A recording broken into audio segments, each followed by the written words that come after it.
ഇവരുടെ തറവാട് അവിടെ തന്നെ പാരമ്പര്യമായിട്ട് ഇപ്പോൾ വെളിച്ചപ്പാടും അടിതലിയൊക്കെ ആ വീട്ടിൽ നിന്നാണ്.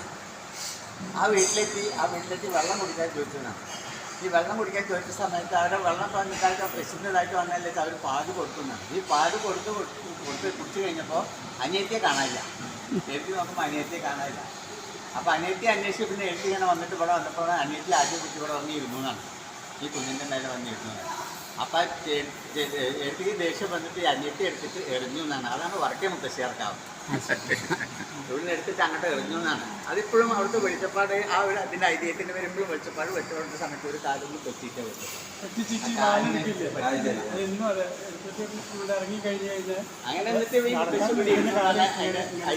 പറഞ്ഞു കേട്ടുള്ള ഐതിഹ്യം ഇത് രണ്ടായിരുന്നു. അതിനാണ് പ്രാധാന്യം കൂടുതൽ ഐതിഹ്യത്തിലുണ്ട്. കാരണം എന്താ വെച്ചാൽ അവിടെ നിന്നാണ് ഇപ്പോൾ വെളിച്ചപ്പാട് അടികളിയൊക്കെ ആ തറവാട്ടിനാണ്.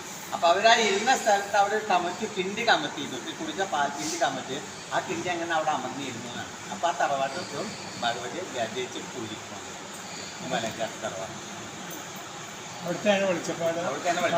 മരുമക്കത്തായാണ് വെളിച്ചപ്പാട് ആകുന്ന സമയത്ത് ആ വെളിച്ചപ്പാട് മരുമാനാണ് അടുത്ത മരുമക്കളിൽ മൂത്താണ് അടുത്ത വെളിച്ചപ്പാട്.